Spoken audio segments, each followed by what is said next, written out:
I'm going to say my Bilby trademarked phrase. Yep. I know where to it's go automatic. and what to throw, and I'll look like a genius in the process. Yeah.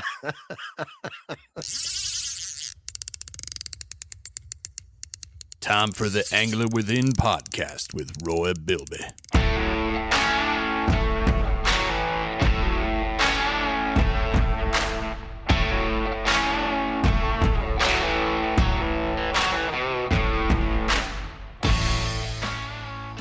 Well, I tell you what, Roy, this week I got to feel violated. That's not good. No, I went out for dinner a couple nights ago, and I knew that I had left my wallet in the car, but I didn't want to walk all the way back to the car because I was meeting somebody, so I waited a few minutes, All right. and something kept on telling me to go back to my car. I get to my car, I get into the car, or I go to get in the car, in the Jeep. My car was unlocked. Someone had gone into the car, and You left it unlocked? I apparently had left it unlocked. Yeah. Ugh. So someone went in and tossed my car. They went into the center console and emptied everything onto the seats and did not take anything. Didn't take That's anything. bizarre. My wallet was on the seat. And Sitting on the seat. Sitting on the and seat. Still there. They didn't take it. What was the point of that? I'm not sure, but I called the police when I got home. Yep. Well, first I went back and I checked. I was like a detective. I went and I looked at all the porches to see who had a Ring camera on their door to see if they could have picked up the video. Oh, yeah. And Smart.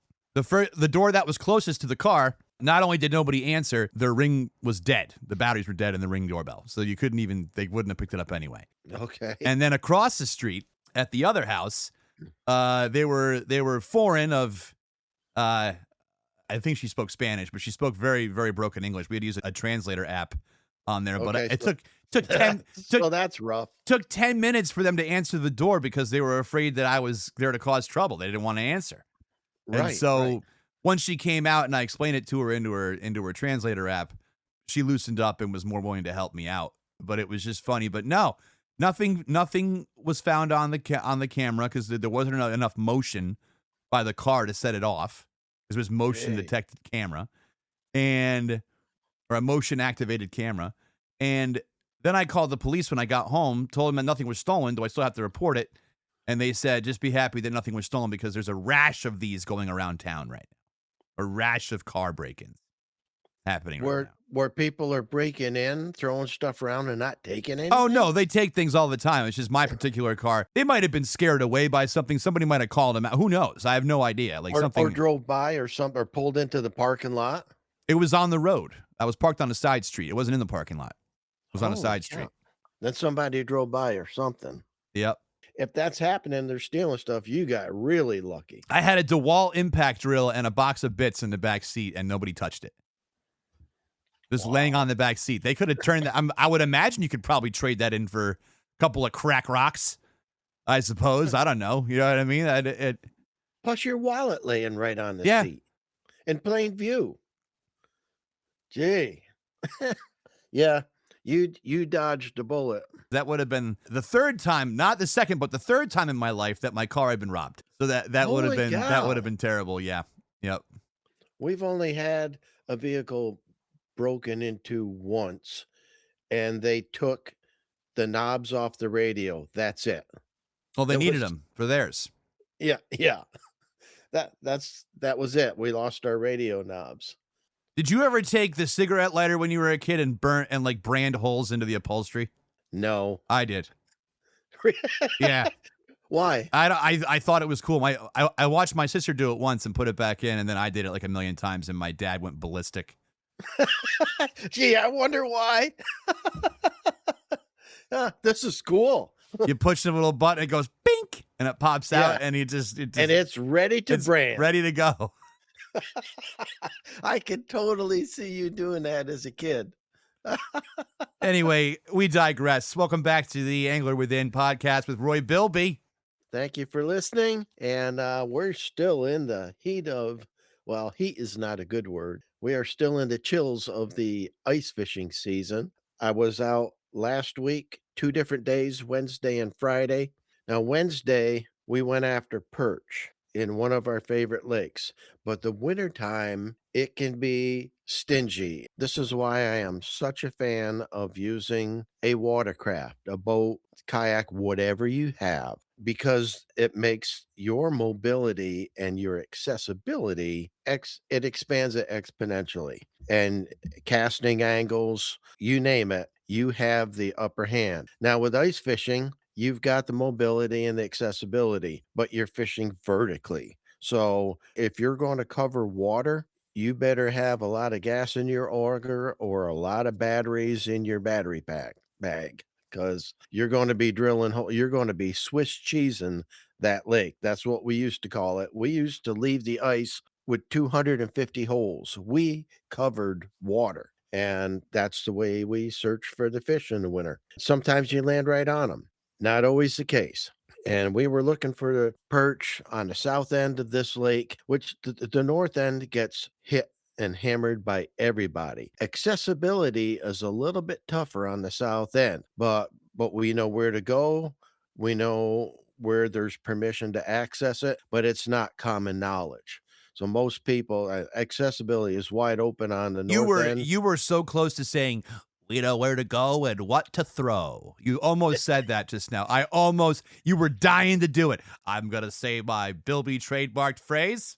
Yep. I know where to go automatic. and what to throw, and I'll look like a genius in the process.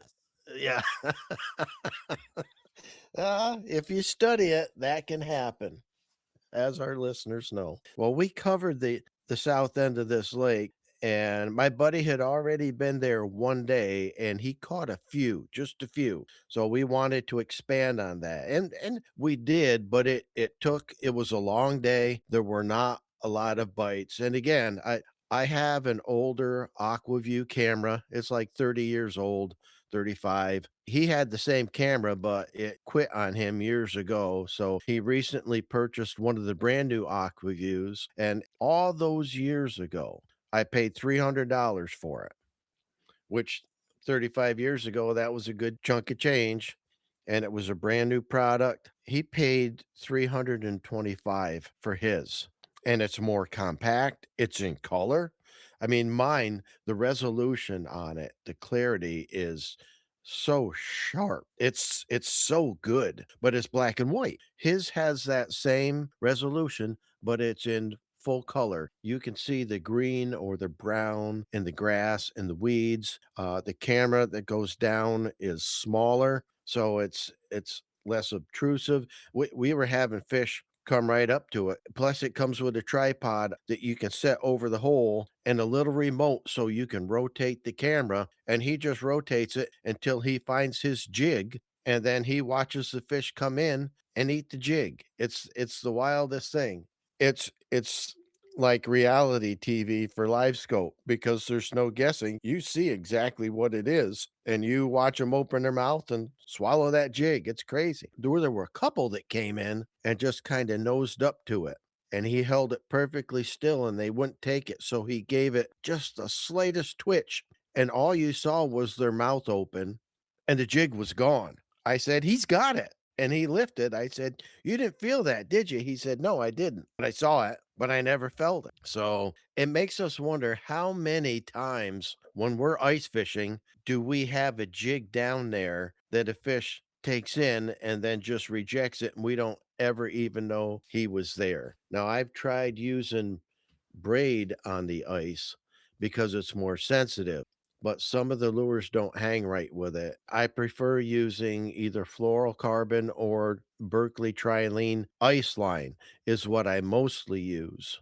when I'm ice fishing. It's sensitive, and I use a spring bobber when I'm fishing for panfish, which is incredibly sensitive. If they're going to bite it, I'm going to see it. And now with the tungsten jigs, they have just enough weight. They put a little bend in that spring bobber. So even if you've got fish coming up from underneath it and taking it, where they just take the slack out of the line, I'll see that spring bobber go straight, and I know a fish has got it, because it does not do it. It does not do that on its own. So I highly recommend using a spring bobber. It's an insert that goes in your tip guide, and it's got a hole through it, and it goes through, it looks like a ballpoint pen spring. They usually have a little fluorescent bead on the end with a hole through it. Your line threads through that, and the slightest hint of a strike will show up in that little spring bobber. It's a tremendous accessory, I will say, and it's on my panfish rods. So if you don't use those, look them up. Just Google it, and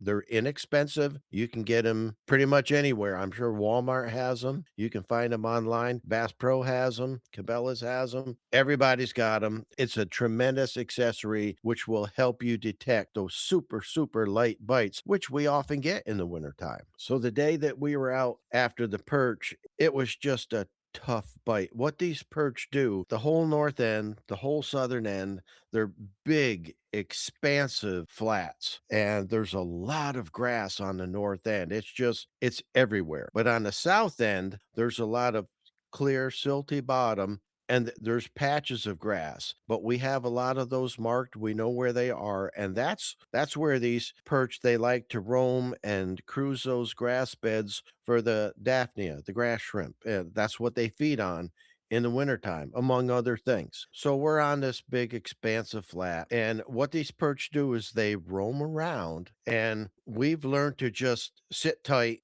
and stand our ground. What I did was, he likes to set up a shanty. We did that, and I set tip ups in a circle around his shanty out about 30 feet, all the way around it, and set up a perimeter circle of tip ups because I said, I get a flag, we know perch are coming this way. And I did have a couple flags. One I know was a perch, but he came off halfway in. The other one hit it. He was a dropper, and then I had the bait was removed from one. So I did have 3 contacts on the tip ups, but we're watching his camera, and it was a long time. But here comes a lone perch coming in from behind, comes straight up to his bait, puts his nose right against it, and eats it instantly. And he hooks it, brings it up. It's a nice 12-inch perch. And but that's the case of the day. It was one here, one there. We saw one group the entire time. And that was where we both hooked up twice in a row, got 2 doubles, and we could see 5 or 6 coming through. And when they were gone, that was it. It went back to a single fish here or there. On the day, we landed 13 perch, which is not a big number for us. So that was our day. We worked all day. We got 13 perch. We didn't get skunked, and I brought home 1 meal for my dad and I. So it was good in that regard. But 2 days later, we hit a totally different lake, and this is where we've been going to target the bluegill. And the thing about this lake, it's a weedy lake, but it's a 2-tier fishery. It's got 60-foot depths out in the middle and up in the north end of it. They catch trout there, but the rest of it is a warm water fishery where you have pickerel, largemouth, crappie, bluegill, perch, pumpkin seed, bullhead, rock bass. It's your standard warm water fishery, and that's what we go there to target. And we fish the grass beds, we fish the drop offs, the grass edges, we fish all the typical standard stuff. It is not uncommon for us to go there and put 80 fish in the boat, 100 fish in the boat. But a lot of the bluegill run very small. I want you to say the word in the summertime.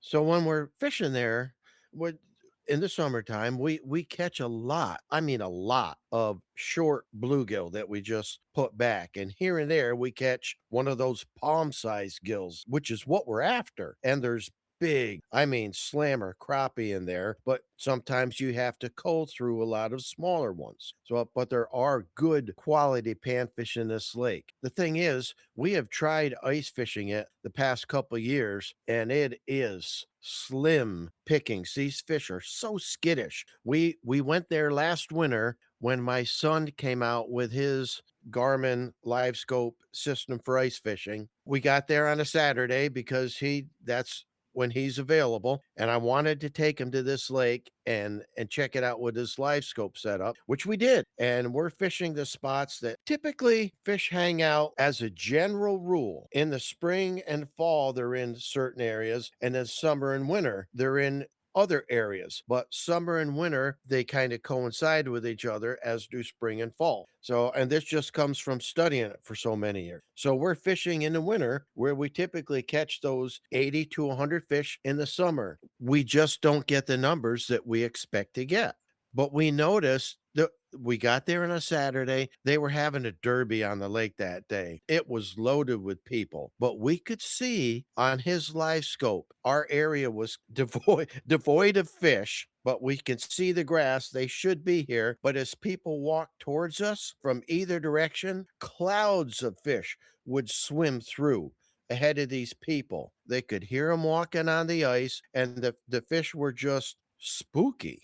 And because there were so many people on the ice. This year, this winter, my buddy said, he called me, he said, "Hey, I went back to the lake. I found the big bluegill. I found where they hang out." And I was skeptical because fish move around all the time. But I said, "All right, well, I can hit it with you, first thing next week." He said, "Let's do it." We went back. He showed me the spot. It was a flat that is 7 to 8 foot deep with scattered vegetation, and they were there. I mean, we caught bluegill you can hardly get your hand around. Not a tremendous amount. We caught maybe 30 fish that day, and a few of them were the smaller ones. But I think I kept 11 large bluegill that day. And the last time we went back, I brought back 22. We had a pretty good day. We have been there half a dozen times now, and they have consistently, every single time, been on this flat in 7 to 8 foot. And there's a couple other people that know about it. We're keeping it closely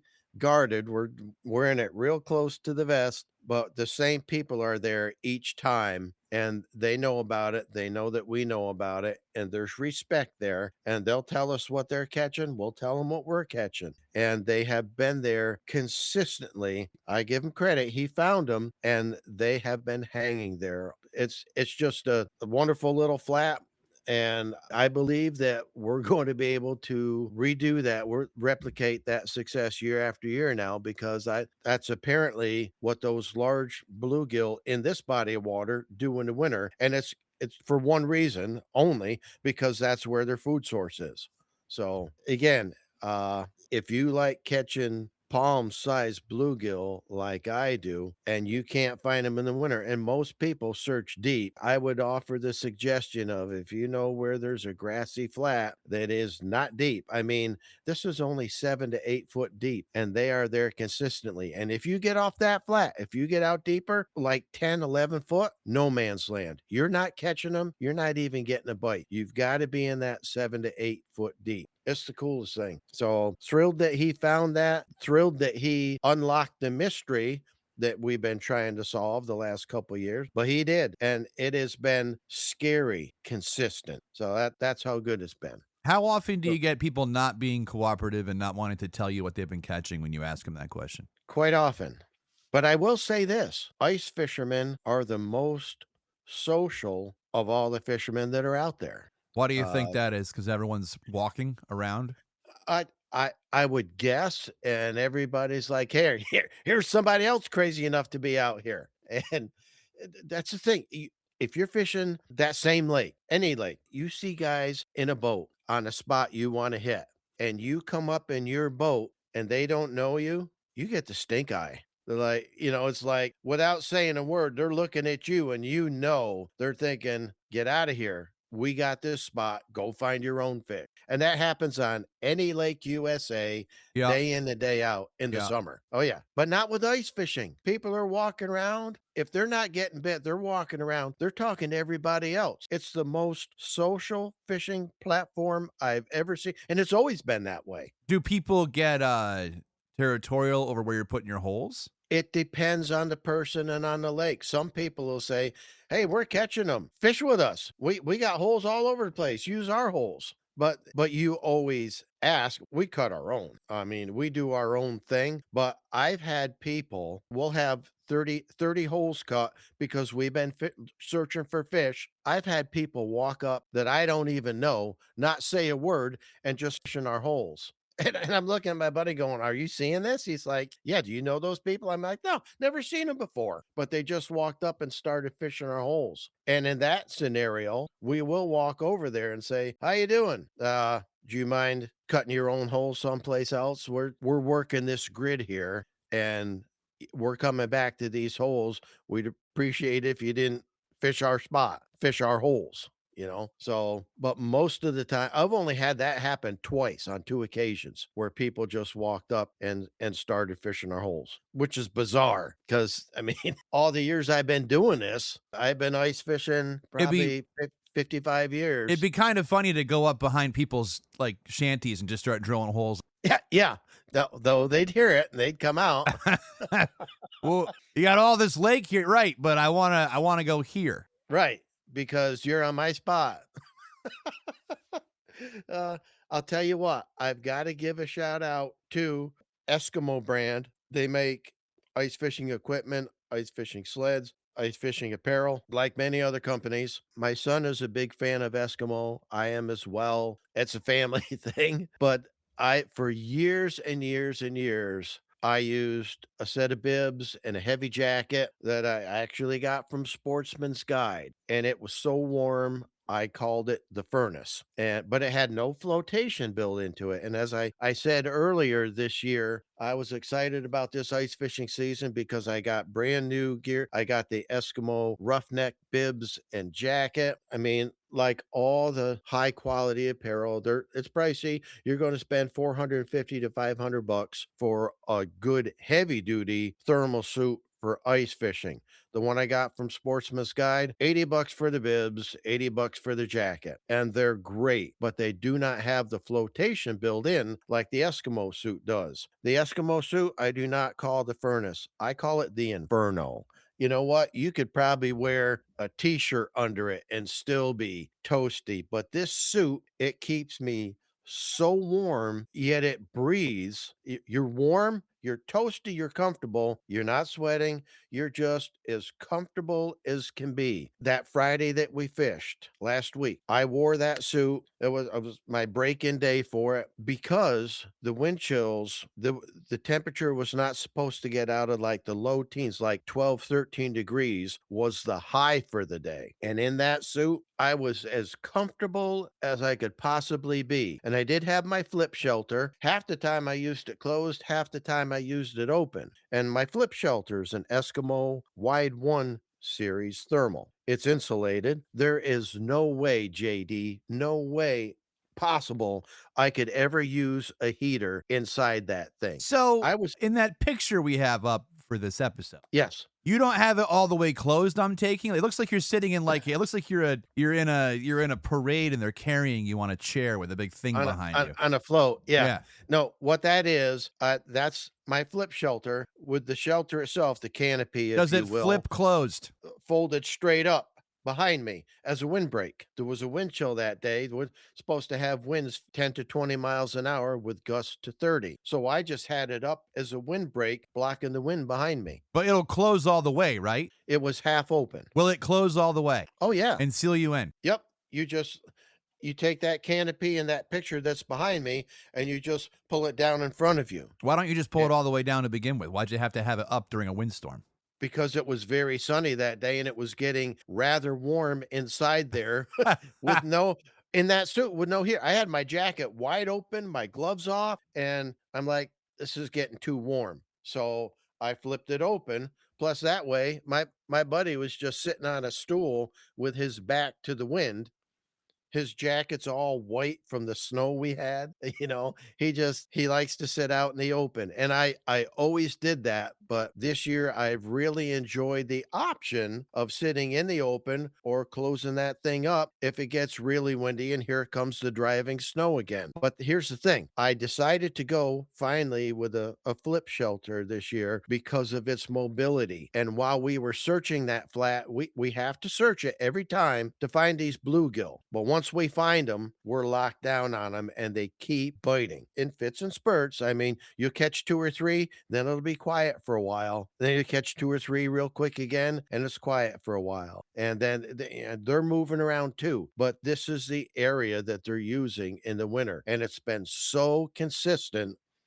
It's it's been almost like a guarantee. It's wild. And that until he unlocked that flat, boy, and we fished a flat on the other side, but a little bit deeper. And I'm curious to know if we work a little bit shallower on that flat, if they're there too. But we catch so many small ones on that other area. This is where the big ones are, and that's what we're targeting. So if it works, I'm not fixing it. And in the search process, when we first got there in the morning, you work a hole, you sit on it for 10, 15 minutes. If you don't get bit, you got to move. So all I did was drill another hole, drag my sled to it, flip it over. I'm fishing again. It is the slickest deal. And I know we have listeners that have been using these little 1-man, 2-man flip shelters for years. I have seen the light. I have come around. Finally, it is such a handy tool out there on the ice. It is such a handy tool, and I'm loving the opportunity to use it. And it all depends what we're fishing for. When we went out the other day looking for the perch, I did not take that. I took my Smitty sled with my regular box with all my tip ups. He had his 3-man shanty that we did set up, but the thing is, it's a little bit of an effort to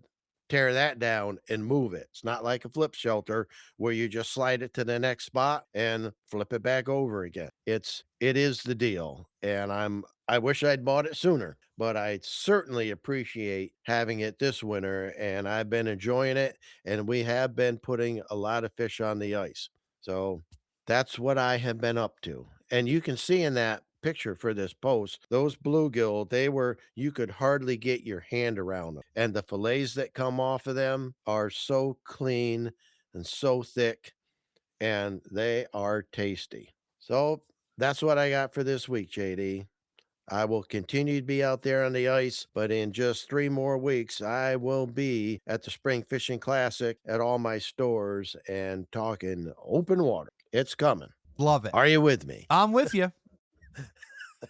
I'm listening. It's just so everybody knows out there. Well, when Roy and we can see each other in the studio. It's all digital, and I can put up backgrounds. I like to throw Roy off mid-sentence by throwing ridiculous photos up there on the big screen. He's been putting some ridiculous photos up today, and I get on a roll and I look up, and when you hear him so pause, distracting. When you hear him pause, it's probably because at the end there, I put a big blown up picture of the late Mickey Rooney. I thought it was Andy Rooney. Andy Rooney. Yes, the late Andy Rooney. He had hairy eyebrows. That guy had some serious eyebrows. Like caterpillars.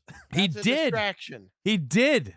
But do see Roy's Instagram page at all lowercase Roy Bilby. Slide into his DMs. Ask him whatever you'd like. Just be nice. I love getting the requests, the questions.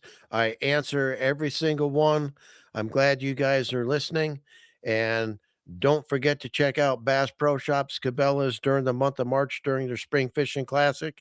If it happens to be at a store that I'm in, walk up, introduce yourself. We will be fast friends, and I will do my level best to help you tap into your angler within.